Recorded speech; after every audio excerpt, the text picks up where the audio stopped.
Isa pong magandang araw muli mga kapatid, mga kaibigan. Ito na naman po ang inyong lingkod. Sa inyo po ay nagpupugay at muli ko po kayong hahandugan ng isa na naman pong tula. Ang pamagat po ng tulang ito, ang Diyos ay sa iyo.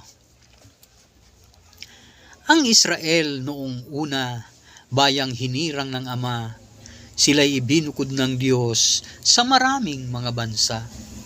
Ba't sila ng pangako, sasamahang palagi na, kailan may di malulupig, iingatan sa tuwina. Sa lahat ng kabutihang ginawa ng ating Ama, ang kanilang iginanti, sila'y naging palamara. Napuot ang ating Ama, ang Israel ay sinumpa. Mahigit 30 taon, hindi sila kinalingat. Ang Israel ay binigay sa kamay ng Madyanitas, kaya sila'y nagtatago sa kuweba at mga lungga. Upang sila'y makakain, nagtatanim, nagpupunla, ngunit ito'y winawasa nitong mga Madyanitas. Sila'y namanhik sa Ama, sila sana ay tulungan, ngunit walang naging tugon ang napalay kabiguan. Pagkat sila'y naging swail at nabuhay sa pagsuway, kaya't sila'y itinakwil at nagawang pabayaan. Ngunit ang Diyos palibhasa ay puno ng kaawaan, di natiis ang Israel at sila ay tinulungan. Nagsugo ng isang anghel ang Diyos sa bayang Israel. Si Gideon ang siyang napili, kinausap siya ng anghel. Bumuo raw siya ng hukbo, ang sa Diyos na tagubilin, ang hukbo ng Madyanitas ay kaniyang dudurugin. Palibhasa si Gideon ay likas siyang masunurin, hindi siya nagdalawang isip, sinunod ang tagubilin.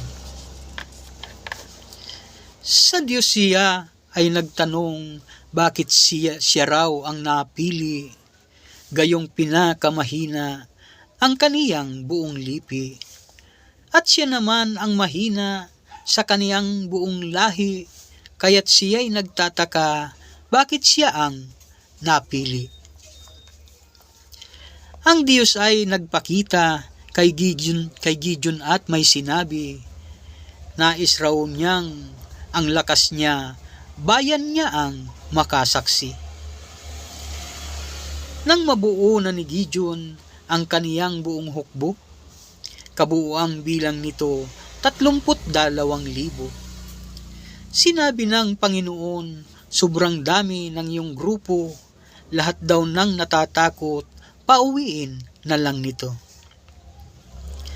Kabuuan ng umuwi, 22,000, 10,000 ang natira, marami pa rin daw ito. Ipinag-utos ng Diyos na ang lahat ng nalabi sa batis ay painumin, bantayan niya na mabuti. Ang uminom sa palad niya, iyon lang ang malalabi. Ang uminom ng padukwang, ang kaniyang pinauwi.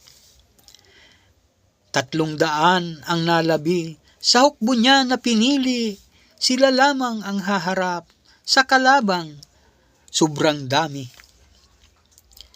May 130,000 ang hukbo ng Madyanitas, samantalang ang Israel 300 lamang lahat. Kung tao lang ang susukat, sasabihing ito'y no match, iisiping ang Israel, mamamatay lang sa tabak. Ngunit itong si Gideon ay, sa Diyos niya inilagak, siya'y lubos na nagtiwala, ang kalabay mawawasak. Itong grupo ng Israel, walang tabak na dinala. Ang kanilang mga armas ay sululang at trumpeta. Sabay-sabay na hinipan ang trumpetang daladala, kami tabak ng Israel, sigaw nilang sama-sama. Madyanitas ay tumakas, laban sila. Nagtagumpay ang Israel sa tulong ng Diyos Ama.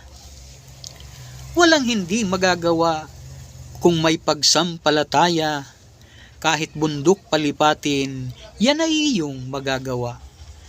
Kung wala kang alinlangan sa tulong ng ating Ama, hilingin mo ang nais mo, tiyak na iyong makukuha. Tayo'y laging manalangin na may pagsampalataya, ang Diyos ay sa iyo kahit saan ka pumunta. Salamat po mga kapatid. Magandang umaga po.